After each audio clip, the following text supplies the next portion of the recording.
Assalamualaikum warahmatullahi wabarakatuh. Selamat pagi anak-anak. Bertemu lagi di pembelajaran IPA minggu ini. Oke, pada pertemuan sekarang kita akan membahas materi tentang interaksi makhluk hidup dengan lingkungannya. Pokok bahasan dari materi ini diantaranya yaitu satu, lingkungan, di mana kita akan menjelaskan tentang pengertian dari lingkungan dan komponen penyusunnya. Yang kedua, ada interaksi dalam ekosistem membentuk suatu pola. Nah, di dalam poin nomor 2 ini terdapat beberapa poin lagi, di antaranya ada interaksi antar makhluk hidup, simbiosis, peran organisme berdasar kemampuan menyusun makanan, dan poin terakhir yaitu interaksi manusia mempengaruhi ekosistem. Oke, langsung saja kita bahas pengertian dari lingkungan. Istilah lingkungan berasal dari kata environment yang memiliki makna the physical, chemical, and biotic condition surrounding an organism, yang secara umum dapat diartikan segala sesuatu di luar individu yang asli yang saling mempengaruhi satu sama lain. Selanjutnya yaitu komponen penyusun lingkungan. Nah, komponen penyusun lingkungan ini terbagi menjadi dua, yaitu ada yang disebut dengan biotik dan abiotik.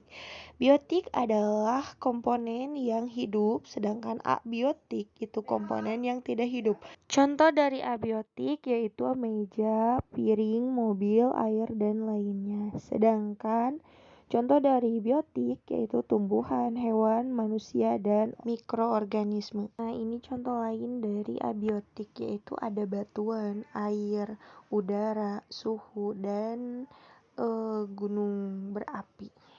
Selanjutnya yaitu kita akan membahas interaksi ekosistem dalam membentuk suatu pola, yaitu ada 4 poin besar, diantaranya interaksi antar makhluk hidup, simbiosis, peran organisme berdasar kemampuan menyusun makanan, kemudian interaksi manusia mempengaruhi ekosistem. Kita bahas satu-satu dimulai dari interaksi antar makhluk hidup. Nah, interaksi antar makhluk hidup ini terdiri dari rantai makanan, di mana ini contohnya adalah ada rumput dimakan oleh jangkrik, jangkrik dimakan oleh tikus, kemudian tikus dimakan oleh elang. Nah, rantai makanan dan jaring makanan ini memiliki pengertian yang sama, yaitu suatu peristiwa saling memakan. Nah, jaring makanan ini lebih kompleks dari rantai makanan. Kalau rantai makanan itu cuman satu rantai, kalau jaring makanan itu lebih banyak gitu. Misalkan di sini ada padi dimakan oleh tikus, tikus dimakan musang, musang dimakan elang. Padi bisa juga dimakan oleh burung. Nah, burung nanti dimakan oleh musang, kemudian musang dimakan oleh elang. Begitu jaring makanan, jadi satu produsen bisa dimakan oleh beberapa konsumen. Selanjutnya yaitu piramida makanan. Coba perhatikan gambar, di sini tersedia 4 tingkatan piramidanya. Nah, di mana yang paling bawah itu ada rumput, yang kedua ada kelinci, yang ketiga ada ular, yang keempat ada elang. Bagaimana maksud piramida makanan? Jadi, rumput di sini memegang peran sebagai produsen atau penghasil makanan.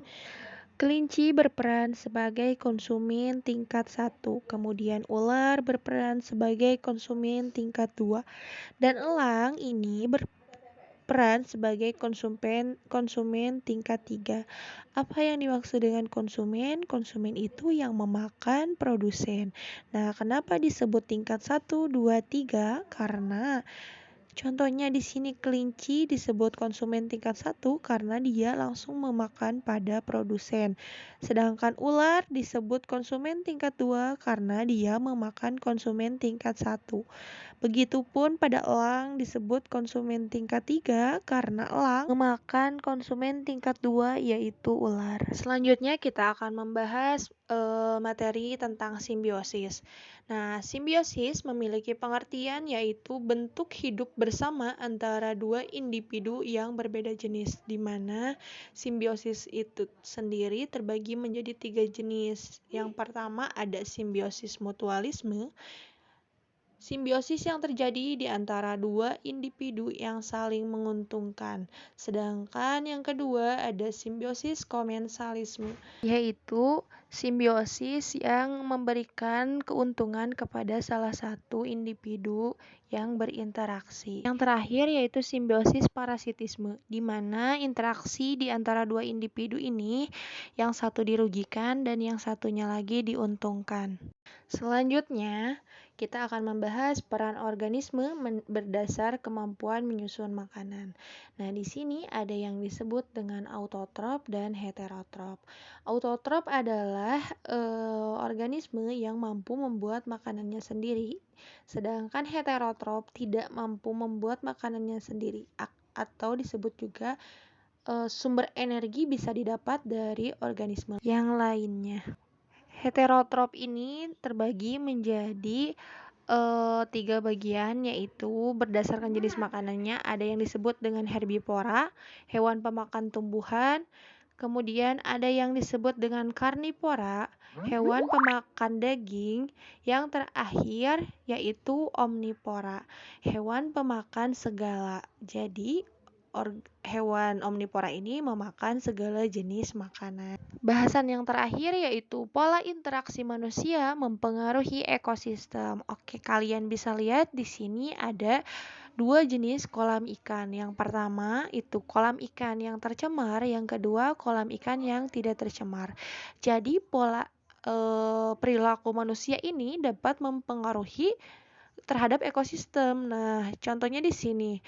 Air tercemar oleh limbah sehingga ikan-ikan menjadi mati. Nah, itu merupakan perilaku manusia yang mempengaruhi ekosistem. Yang terakhir, tugas kalian yaitu silahkan amati lingkungan sekitar rumah kalian, kemudian tuliskan 5 jenis makhluk hidup atau biotik, kemudian 5 jenis lagi abiotik. Nah, di sana sebutkan jumlahnya, keterangannya seperti apa. Ibu contohkan satu terlebih dahulu. Untuk poin 1, misalkan makhluk hidup jenis biotik. Nah, kebetulan di halaman ibu ada ayam. Ayamnya berjumlah 3. Keterangannya tidak ada keterangan. Itu keterangan buat abiotik aja ya.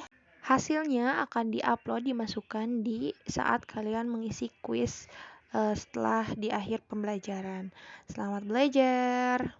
Sekian dari Ibu. Wassalamualaikum warahmatullahi wabarakatuh.